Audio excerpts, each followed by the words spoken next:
Muy buenas noches, amigos televidentes. Un enorme gusto estar con ustedes en esta jornada especial. Hoy nuevamente nos visita el presidente de la República, Rafael Correa. Hoy ha tenido una agenda sumamente importante y, como ya es costumbre, ha querido mantener un diálogo con la prensa ibabureña y que este diálogo sea compartido con toda la colectividad. Agradecemos la presencia del señor presidente de la República acá, de los estudios de TVN Canal, con este diálogo con el presidente. En esta noche, señor presidente, dando la bienvenida, nos va a acompañar nuestros compañeros o colegas, María Dolores Morán, de Radio Ritmo, y Pablo Grijalva, de UTV. Y también esta cadena va a ser retransmitida por varias emisoras que más adelante tendremos el gusto de mencionar quienes se unen a este conversatorio con el presidente de la República. Señor presidente, bienvenido a la provincia de Imbabura. Prácticamente se ha convertido en un visitante frecuente, constante y muchas veces a los temas de interés colectivo, como el tema de la ciudad del conocimiento. Sí, ya veo cómo me presenta, otra vez el presidente de la República. No, bueno, un abrazo, Fabricio, Pablo, a María Dolores, un abrazo a toda Ibarra, a toda Imbabura.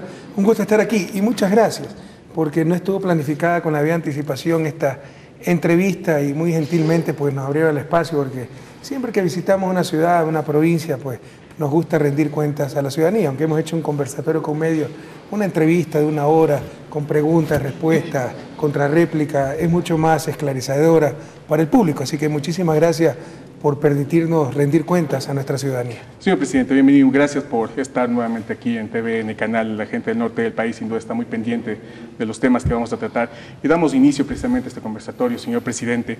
Vamos con los temas nacionales y la preocupación en torno a las políticas que se están implementando en el gobierno nacional con respecto a los temas de comunicación.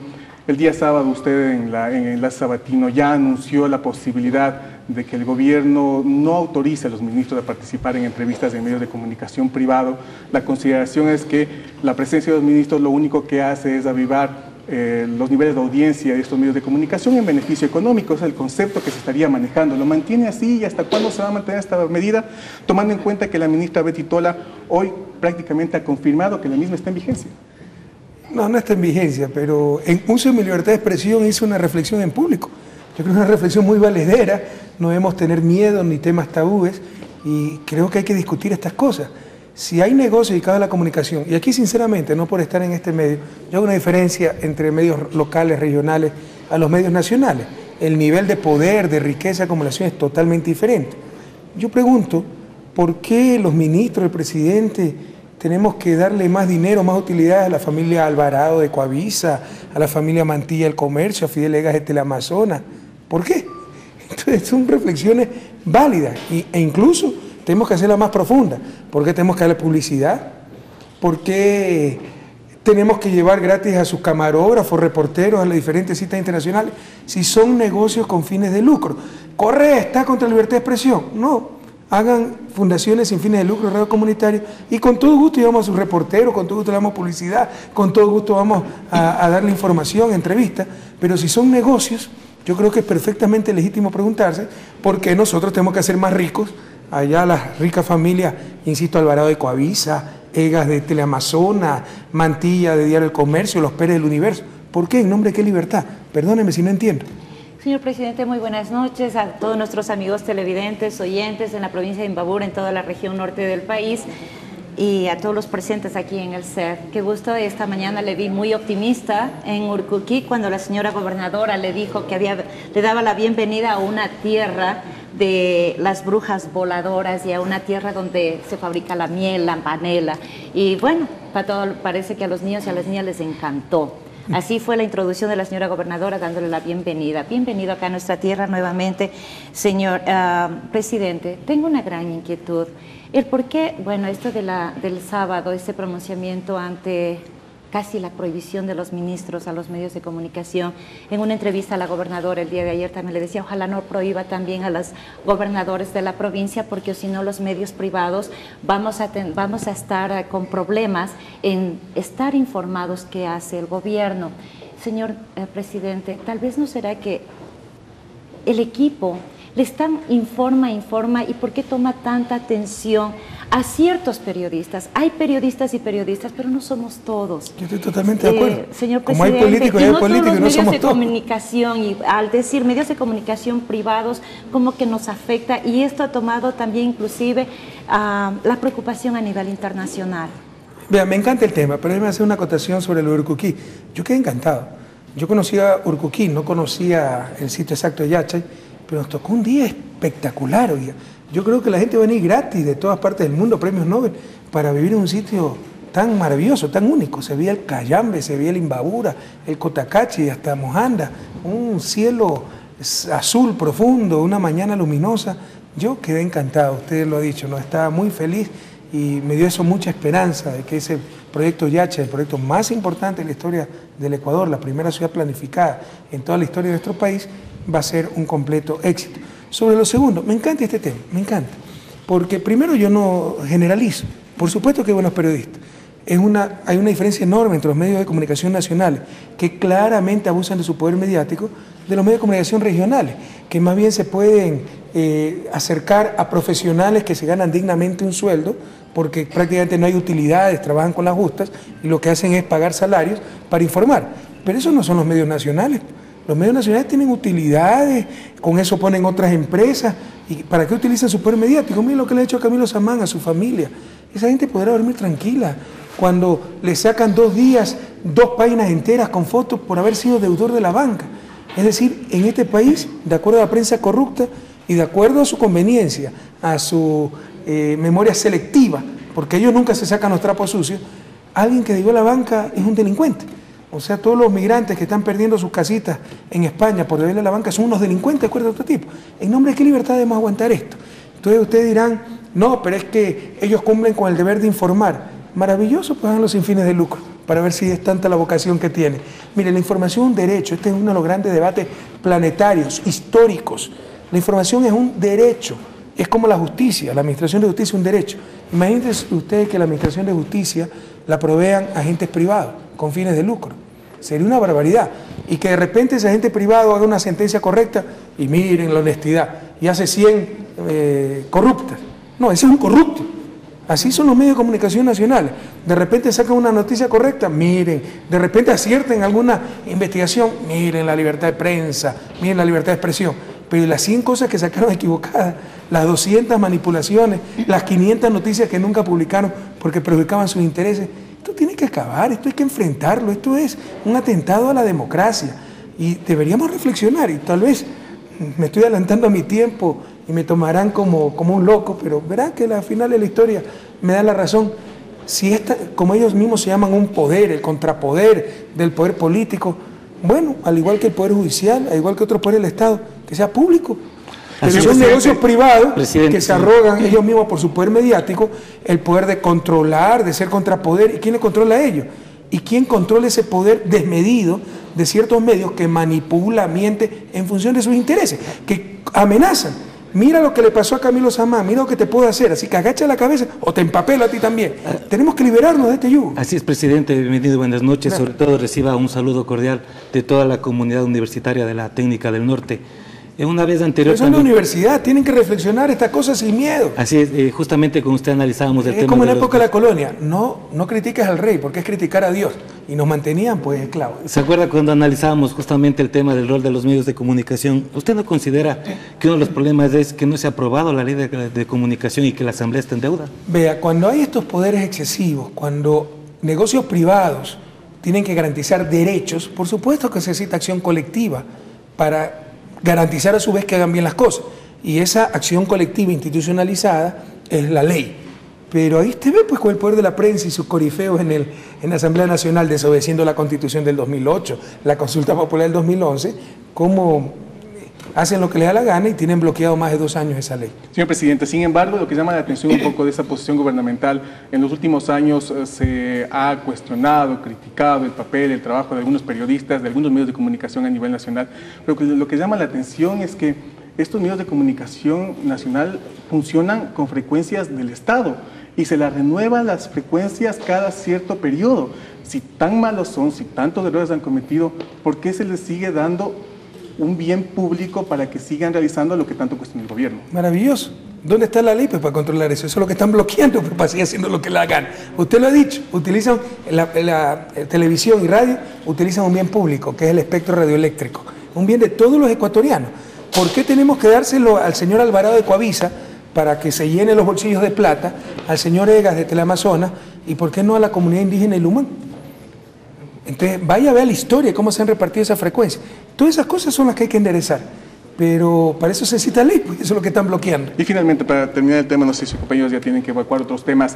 ¿Esta disposición o esta posibilidad anunciada el día sábado ya está en vigencia o se mantiene como una simple posibilidad? Lancé una idea, yo soy un académico, no tengo por qué tener miedo de expresar mi idea. No tengo por qué tener miedo en un país libre de usar mi derecho a la libertad de expresión. Pero el ministro Serrano y la ministra Tola ya lo han asumido como una situación. Tal vez se han equivocado porque no hemos tomado ninguna decisión, pero tenemos que reflexionar muy seriamente.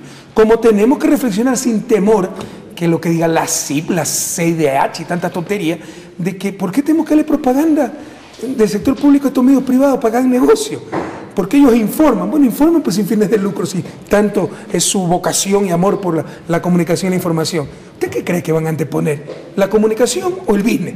Cuando haya conflicto entre informar y defender el billete, ¿qué es lo que cree que va a prevalecer? Por definición, en un negocio con fines de lucro, prevalece el fin de lucro. Así que no me vengan con cuentos que están defendiendo la libertad de expresión, están defendiendo sus bolsillos.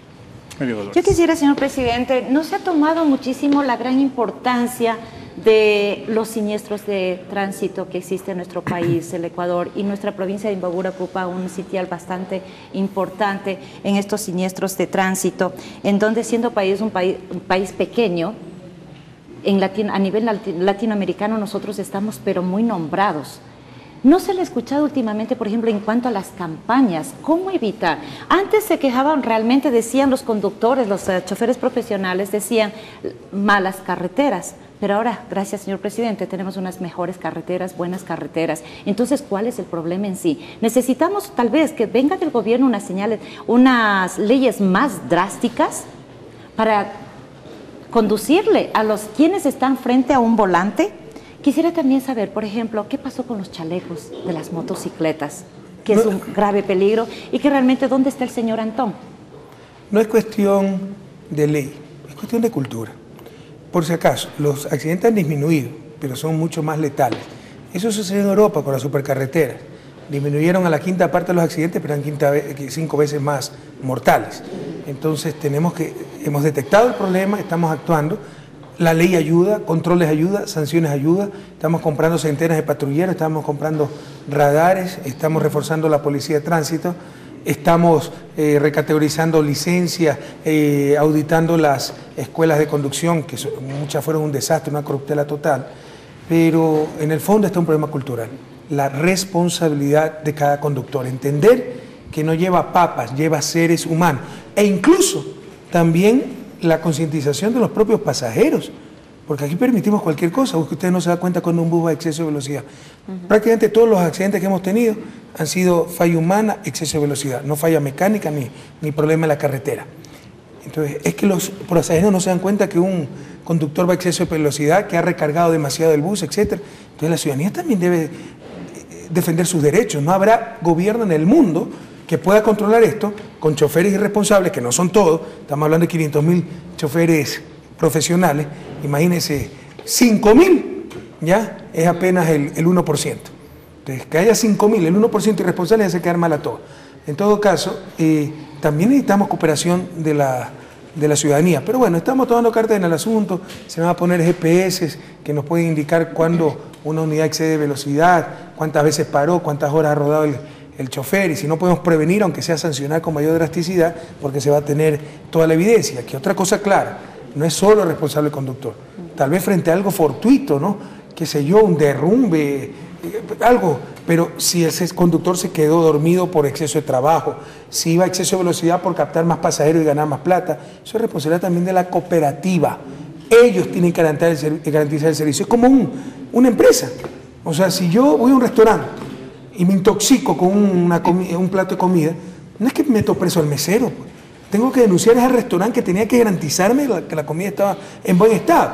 Así, de igual manera, los choferes y las cooperativas. Las cooperativas serán sancionadas si no garantizan un buen servicio. Sobre los chalecos, sí, los chalecos no cumplieron los requisitos técnicos. Antes de que pasemos a los chalecos, tengo algo que acotar. ¿No será conveniente, tal vez, como dice usted, que es cultural, que la falta de educación que existe en nuestro país en cuanto a la educación vial, no será tal vez una estrategia necesaria, una estrategia gubernamental con el Ministerio de Educación para que se fomente en las escuelas ya desde niños una educación vial, una educación se está dando, de tránsito? pero esas no son cosas que se solucionan mañana.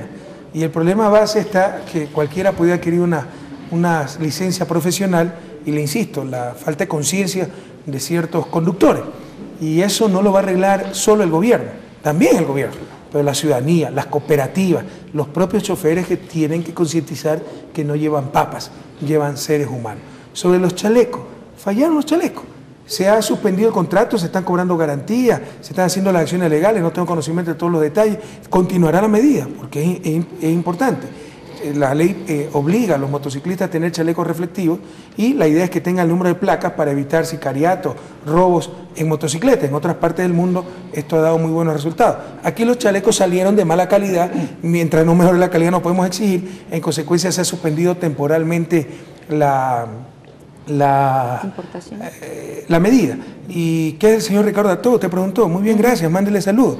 Porque cuidado me cae en el rol de cierta prensa ya de condenar a la gente. Que se investigue lo que haya que investigarse. Pero cuidado, ya como cierta prensa corrupta, enemiga del gobierno, quiso posicionar a una persona como deshonesta, cuidado, asumimos que es deshonesta. Precisamente eso es lo que tenemos que evitar. En un Estado de Derecho, los que juzgan son los jueces, no diario el universo. Presidente, si me permite, el motivo de su presencia en la provincia fue visitar donde se va a construir la ciudad del conocimiento. La pregunta concreta, presidente, ¿qué rol va a jugar esta ciudad del conocimiento en relación a la Universidad Técnica del Norte? Bueno, va a jugar un rol con respecto a todas las universidades, y mientras más cercana a la universidad, mejor, porque va a tener laboratorios de punta. El Estado central, 19 centros de investigación. 10 van a estar en Ciudad del Conocimiento, porque en cuestiones de investigación hay lo que los economistas llamamos economías de escala y externalidades positivas. No es lo mismo un grupo de científicos, así están investigando cosas totalmente distintas aquí y el otro a 10.000 kilómetros. Juntos hay intercambio de ideas, hay exigencia académica, hay motivaciones, hay logística para todos, entonces hay sinergia, es lo que se llama externalidades positivas. Entonces, al menos 10 centros de investigación, Izquieta Pérez, INIAP, INAMI, etcétera, van a estar en Yachay. Ya están interesados por lo menos 20 industrias de tecnología media o alta del Ecuador y 12 empresas de alta tecnología del mundo para venir a poner sus plantas en Yachay con sus respectivos laboratorios de Research and Development, desarrollo e investigación, y ahí podrán hacer práctica los estudiantes. Entonces eso beneficia a todos los estudiantes universitarios del país, pero mientras más cerca a la universidad, mejor. Si me permite un momento. Sí, se publicaron resultados de los exámenes de ingreso. Aproximadamente el 90% de todos los estudiantes han aprobado al sistema de educación superior, presidente. ¿Qué significa eso para las universidades que necesitan mayor infraestructura, mayor dotación en el área académica, sobre todo? Bueno, que tienen que dar prioridades también. Lo principal es la calidad antes que la cantidad. Hay cupo para los estudiantes que pasaron el examen con la capacidad actual. En todo caso, si en el corto plazo no pudiéramos aumentar capacidad, tendría que seleccionarse de mejor manera. ¿Y qué pasa con los que no pueden ingresar a la universidad? Vaya a ver en qué parte del mundo todo el que quiere puede ingresar a la universidad. Primero. Segundo, hay alternativas. Hay los tecnológicos que estamos reforzando, hay bachillerato técnico y hay becas. Si ese estudiante es aprobado en una universidad buena del mundo, tenemos la lista en CENESID, en las carreras que necesita el país, le damos automáticamente beca. O sea, todo el mundo tiene oportunidad de estudiar, pero cuidado con creer que el Estado debe garantizar que el estudiante que quiso esta carrera en la esquina de su casa, es obligación del Estado garantizarle aquello. No, hay que hacer un poquito de esfuerzo. Señor presidente, en el tema de Yachay, se considera que esta es una de las obras de mayor trascendencia, no solamente estructural, sino de desarrollo social y económico y científico del país, no solamente del país, Latinoamérica y el mundo va a estar muy pendiente de la ciudad del conocimiento, pero el tema es el beneficio de inventario que se genera para la provincia de Imbabura e inicialmente para el cantón Urcuquí. Urcuquí es uno de los cantones que tiene el menor índice de acceso al empleo, de diversificación de los niveles de producción, es un cantón netamente agrícola y muchos de los terrenos que se van a utilizar para la construcción de Ciudad del Conocimiento van a utilizar terrenos que también estaban siendo utilizados para la agricultura.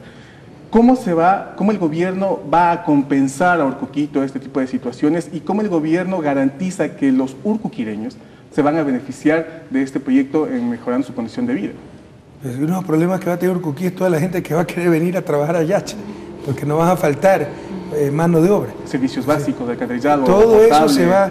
Nuestra política es, y ustedes lo podrán observar en muchas situaciones, no podemos hacer una obra estratégica del Estado sin que se desarrolle el territorio. Y ya está eso está esa situación, a nivel presidente, de ley, incluso para el sector petrolero, sector minero, lo tenemos a nivel política, sector hidroeléctrico. Antes, ¿qué se hacía?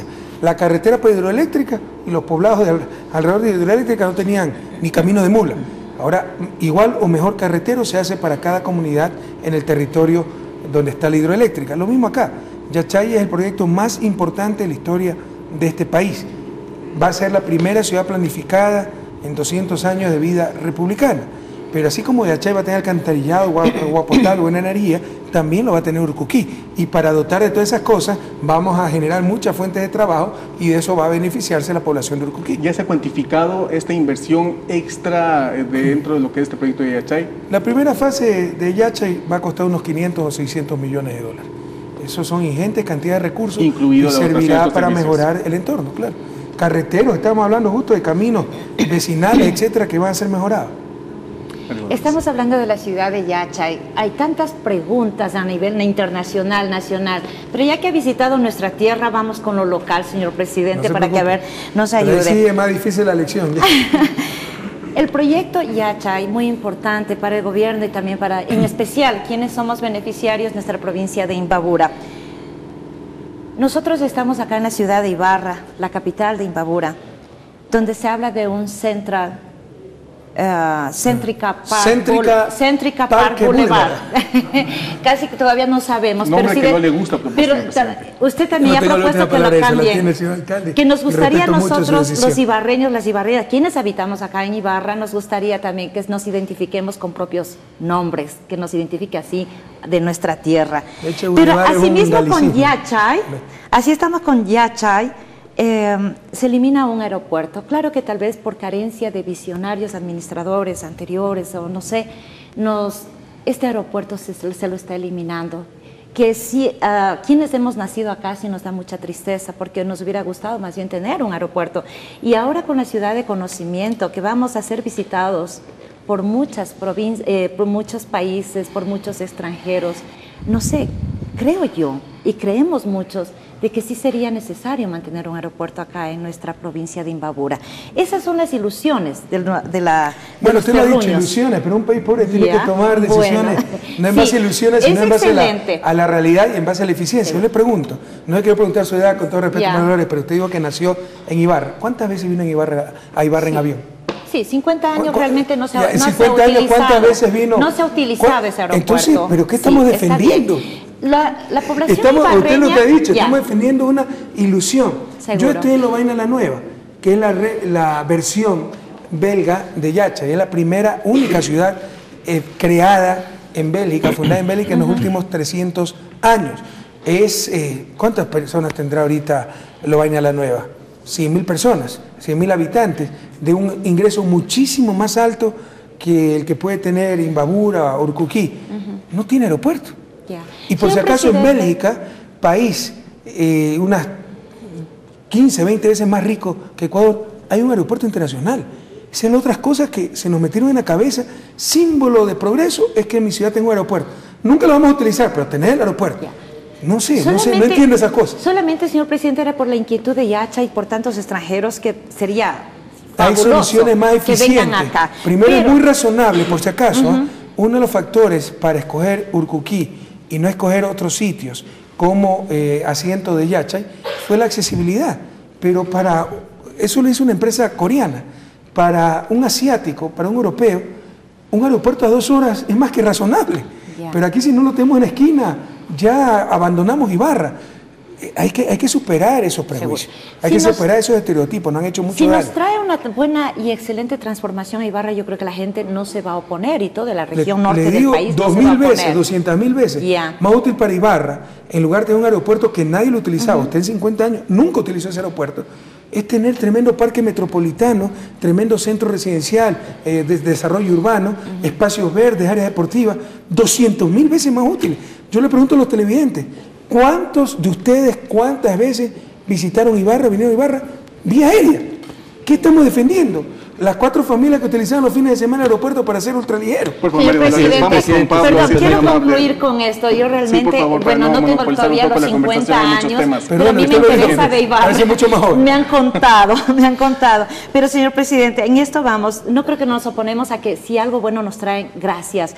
Pero apenas se han dado 11 millones de dólares. Yo he escuchado que Céntrica Park Boulevard, comparando a lo que se requiere realmente para este gran proyecto, pasa de los 100 millones. Con 11 millones no creo que podemos... Yo he escuchado que para que este proyecto sea grande... ¿De quién escuché? De Jorge Escala, de Luis Estiván, de Galo Lara. Bueno, aquí hablan cualquier cosa, por valor en la oligarquía. 100 millones para qué. ¿Estaría dispuesto para ayudarnos a pero 100 millones para qué se necesita? Proyecto? ¿Pero para qué proyecto? Yo le escuchaba al arquitecto Jorge Ponce con los quienes está al frente con los estudiantes de la Universidad Católica que estaban planteando, que estaban realizando este proyecto y decía, bueno, sería un proyecto magno de 120 millones. ¿Qué proyecto? Este de Céntrica Park Boulevard. ¿Pero qué va a ser? ¿Un puerto para submarinos? ¿Usted nos ayudaría? Es que es ridículo que me está diciendo, Madolés, con todo respeto. Con los 11 millones más 5 millones para controlar inundaciones, se acaba el 70% del proyecto, que son las áreas verdes, los espacios deportivos. Pero de ahí tiene que haber inversión privada. Sí, pero eso es inversión privada, pues, no del Estado. Nosotros también vamos a construir, además que entre todos nos suma 100 millones. También vamos a hacer construcciones, etcétera, que serán 10, 12 millones más, probablemente 6, 8 millones más del municipio y 20 millones más del sector privado. O sea, le estoy dando realmente cifras muy a la ligera, pero 100 millones es una locura. Así es, presidente, si me permite, como están acá los compañeros proponiendo temas a nivel regional, provincial y local, no sé si usted tenga conocimiento, por acá en nuestra provincia, en días pasados se están realizando incautaciones de mercadería que supuestamente tiene origen extranjero, aunque la confección acá, usted conoce, Antonio Ante, es un cantón eminentemente textil, pero por diferentes circunstancias confeccionan la prenda acá, pero le ponen en la etiqueta hecho en Honduras, hecho en Guatemala. ¿Qué medidas se van a tomar desde el gobierno para fomentar que los industriales asuman el hecho de que están confeccionando acá y que lo pongan hecho en Ecuador, presidente? Bueno, si están haciendo eso es una irregularidad. Y nosotros estamos luchando fuertemente contra el contrabando, pero esto es falsificar el punto de origen, ¿no? Y eso es ilegal. Entonces, eso no pueden hacer y les pido que acaben esas prácticas o tendrán que ser sancionados de acuerdo a la ley. Sí, por si acaso, nunca le digo también al sector textil, por las políticas, no es azar, son las políticas que ha aplicado este gobierno, la antítesis del neoliberalismo, que era TLC, sálvese quien pueda. Eso es lo que vende nuestro gobierno, nos entraban productos chinos, nos entraban textiles, cuero, cerámica de todos lados, porque libre cambio, libre mercado, el consumidor tiene derecho a elegir lo mejor en cualquier parte del mundo y sálvese quien pueda. Eso es torpe. Mañana, si solo compro producto importado, a la final me ahorro unos dólares. Pero eso significa que en el futuro no voy a tener empleo, no voy a tener ingresos y no voy a poder comprar nada. Hay que defender nuestra producción, esa es la política del gobierno y gracias a eso se ha recuperado el sector textil en Atuntaqui, en todo el país.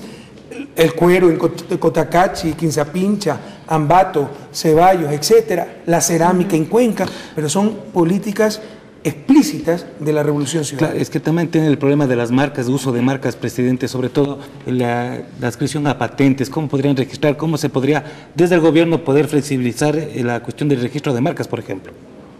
Pero esas son normas internacionales establecidas, o sea, ellos tienen que pedir la franquicia y pueden producir esas marcas. Pero eso ya es cuestión del sector privado, o sea, no todo lo puede hacer el Estado. Señor presidente, un poco en esta misma línea, el mundo está viviendo una situación, bueno, no el mundo, Europa, Estados Unidos, porque el mundo es mucho más amplio. Sin embargo, hay una connotación de preocupación de cómo podría afectar la crisis que están enfrentando sobre todo los países europeos. Vemos la situación de Grecia, España va a recibir un salvataje por parte de la Comunidad Económica Europea, de Unión Europea, Italia hoy anunció que podría entrar en recesión. Son situaciones que nos afectan de alguna manera, más aún porque se ha registrado en el último mes de junio una reducción del precio del petróleo, valor del petróleo que durante su gobierno se ha encontrado en un nivel sumamente importante y le ha ayudado a financiar varias de las obras que ha realizado en estos años. ¿Ya se ha analizado qué situaciones podrían afectar esta crisis mundial y qué se está haciendo para evitar que nos veamos inmersos en esta situación? Vea, derrumbemos mitos. El buen momento económico que vive el Ecuador, el éxito de este gobierno, es por el alto precio del petróleo. Pues al Gutiérrez le subía el petróleo, se llevaba más plata, pues no veíamos nada aquí. Por ejemplo, fue la renegociación de los contratos petroleros, porque si hubieran sido los contratos de antes de nuestro gobierno, toda esa plata, pues por el alto precio del petróleo se la llevaban las petroleras. Si los contratos de participación decía, usted me da, le damos al Estado 4 o 5 dólares por barril, así cueste $20 o $200 el barril de petróleo. Todo se lo llevaban. Es cierto, se corrigió ya antes de nuestro gobierno con Palacio, pero un poquito antes hubiera habido esta situación. Lo que se llenaban los bolsillos eran las transnacionales, no el país. Pero además, eso es una partecita de ingreso. Por favor, investiguen.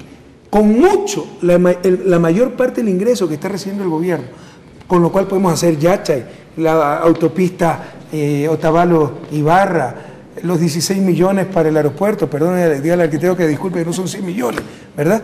Que hemos más que duplicado la recaudación de impuestos. Estamos recibiendo más de 5.000 millones de dólares adicionales, porque ahora sí nos pagan los impuestos. Ahora saben que no se pueden burlar del país. Revisen las cuentas. Antes pagábamos, ¿cuántos habrá sido? 5 o 6% del PIB en servicio de deuda. Hoy hemos reducido ese servicio de deuda gracias a la renegociación en 2008 a la tercera parte. Todo lo que se libera sirve para obras de desarrollo para el pueblo ecuatoriano. Sí, señor presidente, ¿usted podría asegurar que la crisis no nos va a afectar, que la nadie reducción puede del precio del petróleo no esas va a afectar, cosas, o la reducción de las remesas? No me interrumpa, nadie puede asegurar esas cosas. Lo que le digo es que estamos mejor preparados que nunca. Y se hablan una serie de sinsentidos. Por ejemplo, nos confunden ahorro con liquidez. El país no tiene ahorro, y si no tiene ahorro, ¿cómo podemos invertir tanto si la inversión viene del ahorro? Ah, no, es que deuda externa. Tenemos el coeficiente de deuda PIB más bajo de la historia del país. O sea, no tienen por dónde. En verdad, hemos más que duplicado el ahorro nacional, entre ellos el ahorro público, y por eso podemos hacer tanta obra. Sí, pero no hay liquidez. Ese ahorro lo gastan y no tienen liquidez. Confunden ahorro con liquidez. Usted puede tener liquidez sin tener ahorro. Si usted me presta $10.000 en efectivo, yo tengo liquidez en mi bolsillo. Pero no es que ahorré, me endeudé. ¿Ya? Entonces hay formas más inteligentes que meter la plata bajo el colchón, lo cual es ineficiente, para tener liquidez, que todos estamos de acuerdo en que hay que tener liquidez para época de problemas. ¿Y cuáles son esas fórmulas inteligentes? Entonces esas fórmulas inteligentes son líneas de contingencia con la CAF, por ejemplo, $300 millones en caso de que haya problemas. Esas medidas inteligentes es la cuenta única del Tesoro. Metimos toda la plata del sector público en una sola cuenta, que tiene como saldo promedio $1.300 millones. Esos fonditos que le encantaba hacer a los neoliberales para época de vacas flacas, que para ellos es no pagar deuda, no poder pagar deuda, entonces sacar donde sea para cumplir con el pago de deuda. El FEIRE, por ejemplo, nunca tuvo más allá de 600 millones. Promedio, cuenta corriente única, tenemos 1.300 millones. Es decir, el país está ahorrando, tiene liquidez, pero por supuesto, pues, nos viene un cataclismo, yo no puedo decir no va a haber crisis, pero lo que sí le puedo decir es que estamos mejor preparados que nunca, porque somos expertos de economía, sabemos lo que hacemos para enfrentar una crisis. En Europa, sin embargo, se afirma que, y también hay preocupación en algunos sectores productivos del país, porque Colombia y Perú firmaron el TLC con la Unión Europea, y muchos consideran que al quedar en el medio de estos dos países se pueden generar un sinnúmero de problemas en torno a la situación de comercialización de productos ecuatorianos. ¿Cómo o qué está haciendo el gobierno para evitar que esta firma de TLC de estos dos países afecten a la producción, sobre todo de materia prima o a la venta de materia prima? Pregúntele a Colombia y Perú qué están haciendo para evitar que la no firma de TLC por parte de Ecuador los afecte. Vamos a ver quién sale ganando en el largo plazo. Si los TLC dieran desarrollo, ya México pues estaría desarrollado. Tiene casi 20 años un TLC al lado del mercado más grande del mundo, pues Estados Unidos. Y es el país que más le ha golpeado esta crisis internacional. Veamos la realidad, por favor. No nos debemos convencer por la propaganda de grupos interesados. Y ecuatorianos, ibarreños, imbabureños. Tengan la confianza de saber que sabemos lo que hacemos. Es cierto lo que usted dice en parte, de que lo que hagan los otros países sí nos puede afectar. O sea, hubiera sido mejor que nadie firme un TLC. Colombia y Perú firmaron un TLC, están arriesgando muchísimo, pero puede ser que perjudique al Ecuador. Estamos tomando las medidas. Por ejemplo, Aquí nomás. Nos hablan de que las flores pueden perder competitividad si nos quitan las preferencias, o en Europa pues los beneficios arancelarios, y las flores colombianas con el TLC sí lo van a tener. ¿Cuánto ganan y cuánto pierden primero? Segundo, ¿por qué pensamos solo en sacrificar a los más pequeños, a los pequeños agricultores firmando un TLC? Ellos quebrarían con un TLC probablemente, no tanto con Europa, más bien con Estados Unidos. Y no pensamos acciones más inteligentes, mejorar productividad, mejorar eficiencia. Le daba el ejemplo, aquí nomás tenemos el proyecto gigantesco de riego Cayambe Pedro Moncayo. Eso va a mejorar muchísimo la productividad del sector florícola, y eso puede compensar en parte una potencial pérdida de preferencia arancelaria. Entonces hay alternativas, pero se van por el simplismo de firmar un TLC asumiendo que solo tiene beneficios. No nos suben aranceles. Sí, y tampoco le ponemos aranceles a sus productos, nos inundan con productos subsidiados y nos quiebran a nuestros pequeños agricultores, ganadería, etc. Entonces son cosas muy delicadas. Si fuera esa la fórmula del desarrollo, ¿por qué pues Estados Unidos no firmó TLC con Inglaterra y antes se resistió al libre comercio que proponía Inglaterra? Me disculpa, revisemos la historia. Me disculpa, señor presidente, que le traslademos de lo internacional que pregunte los canales nacionales, pero yo está aquí visitando nuestra provincia y a mí me interesa conocer más bien cuáles son los ofrecimientos, qué es las intenciones que por el bien de nuestra provincia de Imbabura. Se le escucha al señor alcalde las intenciones del paso lateral Chorlaví, Cañaverales, en tantas sesiones solemnes. Él tiene la ilusión, pero ya, de que se construya, y hasta ahora no se la ha construido. ¿Qué pasará, por ejemplo, con una carretera que se le ha escuchado, Zuleta Olmedo, de la carretera al aeropuerto directamente, que vamos a estar en menos tiempo, que vamos a cortar el tiempo porque vamos a tener un aeropuerto tan cerca? Entonces, por eso se ha eliminado el disque aeropuerto que teníamos. Claro, con las veces que usted lo utilizó además. Así nos dijeron. Entonces, señor presidente, hay prioridades también acá en nuestra ciudad. Tenemos mercados, el mercado de Otavalo, el mercado de acá de Ibarra. Tenemos una avenida El Retorno, que es un sector bastante comercial, en la cual nosotros celebramos el terremoto el retorno después del terremoto de 1868 a 1872. Celebramos cada año las fiestas del retorno y tenemos una avenida El Retorno con puro baches, y que no hay preocupación y no realmente bastante población existe en ese sector. Cuando van a las campañas, buscan el sector Los Ceibos del Retorno para hacer las campañas de todos los candidatos, pero nada se hace, y justamente hasta yo vivo por ese sector y soy bastante afectada, y todos los moradores nos quejamos por una carretera que hay bastante población y no se ha tomado en cuenta. Entonces hay estas prioridades. ¿Qué nos ofreces? Tal vez estaremos hasta que todos los imbabureños en este 2013 ya estemos con carreteras mejores, estaremos viajando a Quito más cerca, más rápido. Mire, María, con todo respeto, a mí sí me apena cuando escucho esas preguntas, si usted quiere, ¿no? ¿Qué ofrezco? Superemos esa manera de hacer política. Aquí actuamos en base a responsabilidad, en base a planificación. Revise si quiere. Yo nunca ofrecí en campaña la carretera Ibarra-Otavalo. Llegamos al gobierno, vimos que era necesario y sin haberla ofrecido, la hicimos, porque es nuestra responsabilidad, porque actuamos planificadamente. Que el paso lateral Ibarra, que la nueva vía por detrás de Imbabura, Tababuela. Mire, si las carreteras se pueden hacer por decreto, dígame para firmar el decreto. Pero hasta donde tengo entendido hay que hacer estudios que toman muchos meses. Sobre todo cuando son carreteras difíciles. El estudio del paso lateral Ibarra ya está hecho. Va a ser una super carretera. ¿Cuándo va a empezar, María de los Ángeles, la construcción? Está en etapa de expropiación, presidente. Ya estamos expropiando los terrenos. Sí, la construcción en unos 2 o 3 meses podría ya comenzar ya. Pero hay un retraso, sin embargo, porque se había ofrecido, cuando se firmó el convenio, señora ministra, se ofreció que en 15 días, aquí tengo el dato, en el mes de marzo iba a iniciar ya el movimiento de tierras, porque en los 3 primeros meses se iba a concluir con la fase de tramitación de lo que se refiere a los afectados por la ampliación de la vía. Ya estamos en el mes de junio y no ha iniciado el movimiento de tierras. Sí, hay algunos rediseños que se han hecho en cierta parte de esa carretera por ciertas políticas del gobierno, sobre todo por estamos para mejorarlas. Había ciertos tramos que no estaban pensados en ser superautopistas, y desde Bolívar hasta la frontera norte ahora va a ser una superautopista. Estamos ajustando los diseños. Entonces, ¿sabe cuánto va a tener ese paso? 6 carriles. Entonces no son cosas sencillas, pero ¿quién ofreció para marzo? Empezar. Averígate. ¿Quién tiene la fuente? ¿Quién Estuvo ofreció? en la firma del convenio, precisamente el plan era el siguiente. ¿Qué firma el en convenio? ¿Qué convenio? La firma ya del contrato con la empresa de de un Loíza. convenio con el municipio para poder empezar a hacer los trabajos y con la Sí, pero si proponen en marzo, tienen que empezar en y marzo. con la prefectura también para poder empezar a hacer las intervenciones porque son competencias que no son del ministerio. ¿Cuándo empieza a construirse el paso lateral? El paso lateral es unos máximo, ¿cómo está? Máximo 3 meses. Sí, pero entonces estarían bastante atrasados si ofrecieron en marzo empezar o empezaron, Con el ofrecieron en movimiento marzo ya empezar expropiaciones y todo eso, porque eso sí Sí, se ha hecho. las expropiaciones que son parte de 6 meses son parte Pero se ha empezado y ya está diseñado y va a ser una superautopista.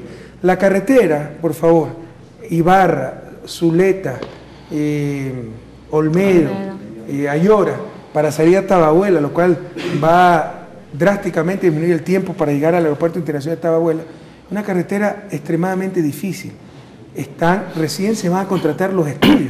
Si no es que están los estudios hechos para empezar a construir mañana. Entonces los estudios demorarán 8 o 10 meses y en 8 o 10 meses, tal vez un poco más, podremos tomar la decisión si es técnicamente factible, si es económicamente rentable, si no nos destruye la carretera patrimonial de piedra, que es bellísima. Y mire, María Dolores, ustedes como periodistas, permítame hacer esta sugerencia con todo respeto, deben ayudar a la cultura democrática e institucional de la población. No me pueden mezclar carreteras, que es responsabilidad del gobierno central, con la avenida del retorno, con los mercados. Esa es competencia municipal, el gobierno central no tiene nada que ver en eso. Pero ¿a quién acudimos, señor presidente? A su alcalde, pues ¿A quién acuda, acudimos? ¿A quién acudimos cuando no hay una verdadera importancia y preocupación por este sector? Bueno, yo le En puedo lugar dar de una serie de parques, nombres de autoridades, ya. pero le aseguro que no al presidente de la En República. lugar de María parques Dolores, nos hubiera estamos gustado una pasando- avenida. Sí, a mí sí me Amable. gustaría, presidente, que un poco retornemos al tema de lo que es el análisis internacional, que es muy importante conocer su visión. Sobre todo en días pasados usted participó en lo que es la cumbre de la OEA realizada en Bolivia. ¿Usted considera que cuál debería ser el nuevo rol que deben tener estos países? Evo Morales decía que si es que la OEA no tiene un rol más democrático, va a desaparecer. Su criterio, presidente. No nos engañemos, revisemos la historia de la OEA. Fidel Castro llamó el Ministerio de las Colonias. Eso fue creado después de la Segunda Guerra Mundial por Estados Unidos, pero como instrumento de política exterior de los Estados Unidos y para oponerse a la Unión Soviética. De igual forma el Tratado Interamericano de Asistencia Recíproca, el TIAR, que obligaba a todos los países de América a unirse rechazando una agresión extracontinental. ¿Para qué? Por si Rusia tenía una confrontación con Estados Unidos. Le falló el número a los Estados Unidos y el que agredió una potencia extracontinental, que agredió un país latinoamericano, Argentina, fue Inglaterra por una guerra de las Malvinas. ¿Y qué hizo Estados Unidos? Que a cada rato nos habla de respetar los tratados, los derechos. Se unió a Inglaterra, pues. Ahí debió acabar el TIAR y la OEA. Subsistió porque esa época era nefasta para América Latina, agachábamos la cabeza, teníamos espíritu de colonia. Ya no lo tenemos, gracias a Dios. América Latina está viviendo un tiempo nuevo. Pero tenemos que reflexionar seriamente para qué ha servido la OEA, la sede en Washington. ¿Yo por qué tengo que ir a discutir el golpe de Estado en Honduras en Washington? Entonces tenemos los latinoamericanos que, insisto, reflexionar seriamente. Y dentro de la OEA, el Sistema Interamericano de Derechos Humanos. ¿Qué está haciendo la CID, la Comisión Interamericana de Derechos Humanos? Jugando a la politiquería, tratando de ser instrumento de presión a los gobiernos democráticos. Resulta que ahora soy yo el represor, el que atento a los derechos humanos. ¿Quién honesto puede creer una barbaridad así? Pero nos persiguen más que a los gobiernos dictatoriales. ¿Por qué? Porque Fundamedio le va a presentar quejas, Diario Universo, es decir, responden al gran capital, no a la libertad de expresión de los seres humanos, a los derechos del capital, de los negocios dedicados a la comunicación, a defender sus intereses, sus privilegios. Responden al ONGismo. Eso es una gallada, una argolla de esta gente que va y viene del ONGismo. Entonces, para el ONGismo infantil, siempre el Estado es el malo. Entonces, aquí hay presidentes perversos que se pasan la vida persiguiendo a pobres angelitos periodistas como Emilio Palacio, como Carlitos Vera, como, ¿cómo se llama este señor Jorge Ortiz? A pobres empresas que la Madre Teresa de Calcuta es una turra al lado de ellos, como el Diario Universo, de malvados porque no nos gusta la prensa libre independiente. ¿Quién se puede tragar esa rueda de molino? La realidad es que eso no es más parecida a que este poder mediático persigue a los gobiernos que no se someten a sus intereses, que hay periodistas corruptos que abusan de su poder mediático, de un micrófono, de un tintero, para incluso por desafecto, porque le cae mal a una persona, tratar de destruir su honra, etc. ¿Acaso eso no es más cercano a la realidad? Pero eso no lo concibe la CID. Son los estados, los hombres políticos los malos, periodistas, los negocios dedicados a la comunicación los buenos. No entienden que cualquier poder puede atentar contra derechos humanos. El poder político, el poder estatal, pero también el poder mediático, el poder de la farmacéutica, cuando le suben el precio de una medicina y la gente se muere por no tener dinero. ¿Y cuándo hablan de esto? Los grandes defensores de derechos humanos, ¿cuándo hablan de bloqueo de Cuba? Que ese sí es un atentado a los derechos humanos, derecho humanitario, derecho internacional, derecho interamericano. ¿Qué dicen? ¿Qué dicen de las Malvinas? En la colonia inglesa a 14.000 kilómetros de Londres y enfrente de Argentina. Entonces, ¿hasta cuándo vamos a aceptar esta doble moral? ¿Hasta cuándo vamos a taparnos los ojos y mirar a otro lado? Ya es hora de hablar las verdades. Y si esa burocracia de la OEA, del Sistema Interamericano de Derechos Humanos, no cambia, cambiaremos esa burocracia, porque aquí mandan nuestros pueblos, no esa burocracia en Washington. Así, si me permite, su análisis de las Islas Malvinas están llamando un referéndum para saber a dónde quieren pertenecer el presidente. Claro, pues si todos son ingleses, pues a Malvin. Claro. Por Dios, si ellos colonizaron eso. Señor presidente, faltan pocos minutos, no sé si podemos continuar el diálogo, si usted considera podemos hacer la última ronda. No hay problema, no podemos que... Ya, fregado por 1000, fregado por 1500.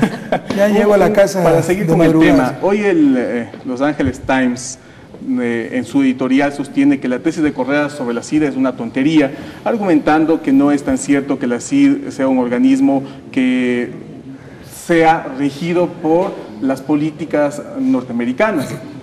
Por ahí puede ser cuestionable el tema, usted Fabricio, lo ha hecho y lo ha... Reflexionemos un poquito. ¿Dónde tiene la sede de la CID? En Washington, ¿verdad? Por si acaso, Estados Unidos no reconoce a la CID porque no es signatario de la Convención Interamericana de Derechos Humanos. Pero la CID tiene su sede en Washington. ¿Quién financia la CID? Estados Unidos y Europa. ¿Usted cree que no va a responder a los Estados Unidos? ¿Y qué institución asumiría ese rol de garantizar que cualquier tipo de poder, como usted lo ha señalado, señor presidente, realmente mantenga un respeto a los derechos humanos? Una Comisión Interamericana de Derechos Humanos reformada, donde no puedan participar los países que no han firmado la convención. Por ejemplo, hasta presidenta fue una norteamericana y Estados Unidos no ha firmado la convención. ¿Se imagina lo que es eso latinoamericano? Si Ecuador no firmara la convención, ¿acaso no tendríamos todos los días los periodicazos de que aquí hay una dictadura, no queremos reconocer derechos humanos? Estados Unidos no ha firmado la Convención Interamericana de Derechos Humanos y la sede de la comisión está en Washington. Y miembro de la comisión, que la presidía hace poco, es una gringa. ¿Hasta cuándo vamos a aceptar esto? Entonces, ¿quién puede velar por esos derechos humanos? Esa misma comisión, pero reformada. Y empezando por evitar el financiamiento de un país que ni siquiera reconoce y que no tenga la sede en Washington, empezando por eso, pero hay que hacer otra reforma. Y si no cambia eso, a nivel de UNASUR, hagamos un sistema de derechos humanos. Yo creo que Sudamérica, Latinoamérica, tenemos la mayoría suficiente para saber defender los derechos fundamentales sin que tengamos que aguantar qué nos dicen o nos deben decir ciertos burócratas en Washington. Finalmente, es algo de lo que manifestaba Pablo de esta reunión de la OEA, que generó también inquietud en Chile. Usted, dentro de los grandes temas de Latinoamérica que aseguran que se tienen pendientes, como es precisamente el tema de las Islas Malvinas, el tema de la Comisión Interamericana de Derechos Humanos, también pronunció el tema del mar para Bolivia. ¿Sí? Y en Chile generó preocupación, porque normalmente Ecuador ha tenido una relación muy cercana con Chile, pero ahora, ¿cuál es su posición real? ¿Y qué tiene que ver lo uno con lo otro? O sea, mar para Bolivia, y por si acaso, no sé si publicaron mar para Paraguay también, dije. Y Paraguay nació sin mar, y dije, todos los países de Latinoamérica hemos unido el hombro para que todos tengan salida al mar, potencialidad de desarrollo. Y todos debemos colaborar para eso. ¿Y bajo qué circunstancia propondría Bueno, eso ya tiene que haber una negociación entre Chile, Bolivia, con el resto de países.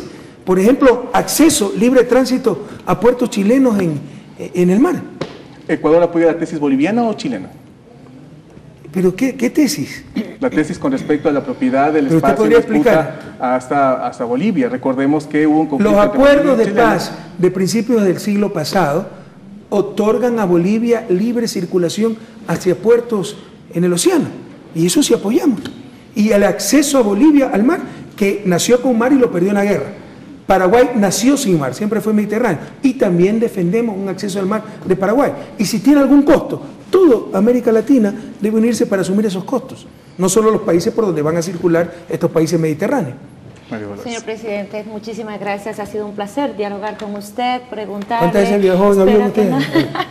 Espero que no se haya enojado. Pero, no, bueno, pero sí me sorprende, le digo, ¿no? Porque se defiende un aeropuerto que nunca lo utilizaron. ¿Qué están defendiendo? Ya, claro. No, por eso le estamos... ¿Qué mejor que soy un portavoz de muchos pobladores acá? Bueno, esos pobladores, pregúntele, ¿cuántas veces utilizaron el aeropuerto. ¿Qué están defendiendo? No nos oponemos, señor presidente, sino que hay otras prioridades que nos hubiera encantado. Eso no más, pero ¿Prioridades de qué? Encantados. Prioridades, por ejemplo, aquí en Ibarra, si se va a construir un parque, nos hubiera gustado tener una mejor avenida, como también un mejor mercado. Pero usted sabe que va a tener 2 tremendas avenidas gracias a que el aeropuerto ya no es aeropuerto. Y eso va a descongestionar muchísimo el tránsito. Sí, sí está bien, señor presidente. Yo sí creo que era una prioridad eso. Yo quisiera decir que el periodismo local, el periodismo de acá, que nosotros lo hacemos y velamos por las necesidades, las prioridades que tenemos en nuestra ciudad, en nuestra provincia.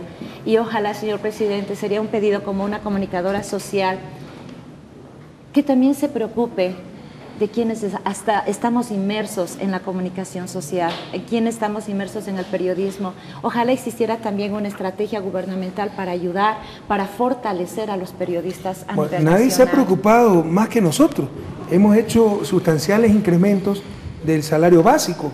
Estamos revisando las condiciones laborales de los periodistas, porque ciertos medios de comunicación son los más grandes explotadores. Pero ayuden ustedes también.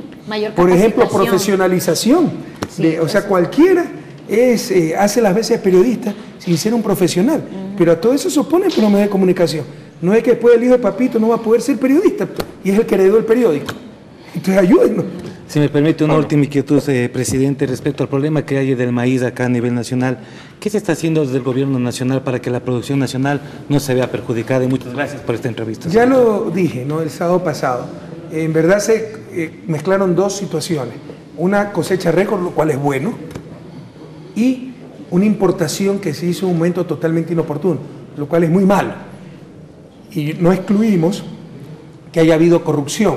Y pese a las aclaraciones de una asociación que yo ni siquiera nombré, no me van a convencer de que fue sin querer queriendo. Eso fue para evitar pagar el precio oficial, que importaron irresponsablemente maíz. El MAGAP nunca lo dio a permitir, pero hay corruptelas o irresponsabilidad supina en el MAGAP. Entonces hemos dicho muy claramente que no me saldrá un grano de maíz del puerto hasta que se venda hasta el último grano de maíz nacional. Y para que se venda, además de que estas empresas productoras de balanceado, etcétera, tienen que comprar en el mercado nacional, estamos buscando otros mercados en el exterior, como por ejemplo Venezuela, donde se van a enviar algunas decenas de miles de toneladas de maíz. Si me permite, presidente, usted tiene conocimiento de cómo se ha beneficiado la región norte, sobre todo ahora que el puente internacional de Rumichaca está abierto a las 24 horas del día. ¿Usted tiene conocimiento si se ha dinamizado o no la economía a nivel regional? Desconozco, me parece lo obvio, ¿no? Porque estamos hablando de integración, estamos hablando de movilidad, y me cerraban el puente. ¿A qué hora era? 6 de la tarde, creo. 6 de la tarde. O sea, un turista colombiano que quería entrar al país llegaba a 6:30 y tenía que esperar hasta el día siguiente. Es una locura. Ah, no, que la seguridad, pero hay otros remedios para la seguridad poner policía, registro de carro, pero la indolencia, ¿no?, el maltrato a los ciudadanos de Colombia y Ecuador, no, como por cuestiones de seguridad, lo más fácil, cierra el puente. Me parece una barbaridad. Y finalmente, señor presidente, un tema que genera también inquietud y preocupación, y nos gustaría saber su opinión. El tema del proyecto Pesiri-Imbabura. Usted en la última visita que tuvo acá a la provincia de Imbabura se pronunció del apoyo total del gobierno para financiar una obra que supera los 40 millones de dólares, si mal no me equivoco. El tema es importante, hay expectativa, tal cual hay la esperanza que se concrete. Sin embargo, ¿qué va a pasar con las obras que se hicieron de manera antitécnica, clientelarmente inclusive? Tanques de reserva que costaron más de 3 o 4 millones de dólares. ¿Alguien tiene que responder sobre eso? Sí, los gobiernos anteriores. No conozco los detalles técnicos, no sé si en la nueva solución se van a utilizar esos tanques que conozco que se hicieron sin agua. O sea, se hicieron tanques de reserva sin agua. Entonces, eso ya está solucionado, el problema del agua. Se optimizó el proyecto, es un proyecto hermosísimo.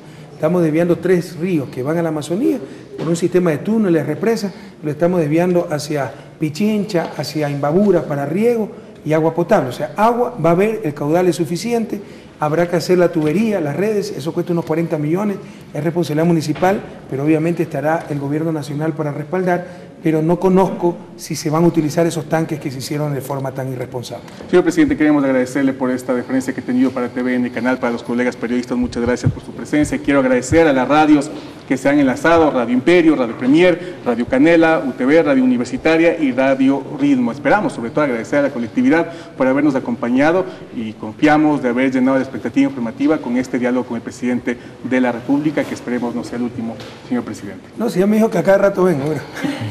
No, muchas gracias a usted, Fabricio, María Dolores. Pablo, muchas gracias. A Ibarra le hemos pasado maravilloso, muchas gracias a Imbabura. Y bueno, pronto estaremos de regreso trabajando por Ibarra, Imbabura, por la patria entera, unidos, en forma inteligente, en forma eficiente, compañeros. Con mucha ilusión, pero con mucho realismo también, con mucha técnica, con mucha eficiencia. Muy buenas noches, muchas gracias.